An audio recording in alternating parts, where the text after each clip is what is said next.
أهلا بكم.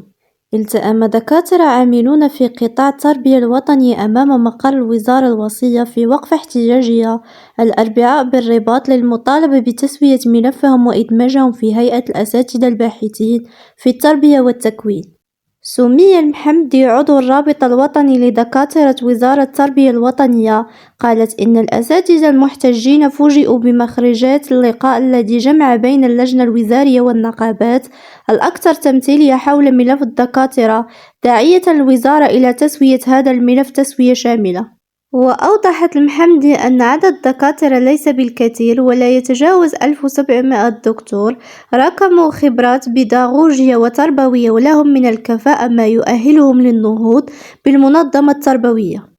كما دعت المتحدثة الحكومة إلى تسوية الملف تفعيلا لاتفاق 18 يناير 2022 مثمنة إحداث هذا الإطار ومبرزة أنه ينبغي أن يكون إطار بدون قيد من أجل النهوض بالمنظومة التربوية.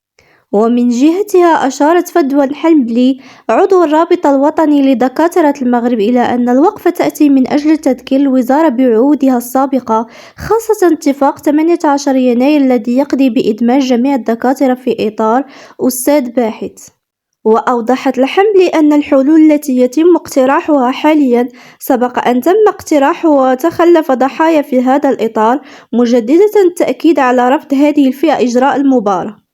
أنس سلاماتي عضو الإطار نفسه قال إن المشاركين في الوقفة يحتجون على مخرجات الحوار حول ملفهم، مؤكدا أن الاتفاق الموقع يوم 26 دجنبر لم يوفي بالوعود والانتظارات الدكاترة، وموضحا أن لجنة الحوار أقرت 600 منصب وهو عدد غير كافي للطي النهائي لهذا الملف. من جهة أخرى أشار سلاماتي إلى وجود تخوف لدى هذه الفئة من تكرار سيناريو 2010 إذ تم تنزيل الحل عبر دفعات وتم تلبية مطلب الدفعة الأولى فقط، مضيفا أن عدد الدكاترة قليل ولن تكون للتسوية تكلفة مالية مرتفعة.